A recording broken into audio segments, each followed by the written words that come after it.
राजनीतिक विषयों की कैबिनेट समिति ने यह निर्णय लिया है जातियों की गणना को आने वाली जनगणना में सम्मिलित किया जाए। जातिगत जनगणना के पक्ष में फैसला आ जाने के बाद से ही सत्ता पक्ष और विपक्ष दोनों खुश हैं। इसके साथ साथ देश की जनता भी लगभग खुश ही है। ऐसे में लोगों के अंदर तरह तरह के प्रश्न उठ रहे हैं।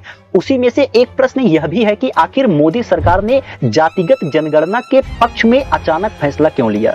तो जैसा कि आपको बता दें कि कांग्रेस पार्टी, समाजवादी पार्टी और राष्ट्रीय जनता दल जैसी पार्टियां पहले से ही जातिगत जनगणना कराने के लिए अपनी मांगों को रख रही थी। जो मैंने वायदा किया था इसे हाउस में, यहाँ जाति जनगणना हम यहाँ करा के दिखाएंगे। आपको जो कहना है, हम जितने भी विपक्ष के लोग, हम सब जाति जनगणना चाहते हैं। लेकिन जैसा कि सत्ता में बैठी भाजपा यानी कि एनडीए की सरकार यह मानने को तैयार नहीं थी।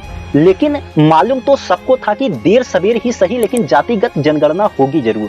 ऐसे में मोदी सरकार का वर्तमान समय में जातिगत जनगणना के पक्ष में फैसले आने के पीछे की अगर सबसे मुख्य वजह देखी जाए तो जैसा कि आपको मालूम होगा कि बिहार और उत्तर प्रदेश में आने वाले कुछ समयों में चुनाव होना है। ऐसे में दोनों जगहों पर जाति को लेकर के काफी आक्रामक रुख देखा जाता है और प्रायः देखा जाता है कि जो चुनाव होते हैं वह जाति के इर्द गिर्द ही घूमते रहते हैं।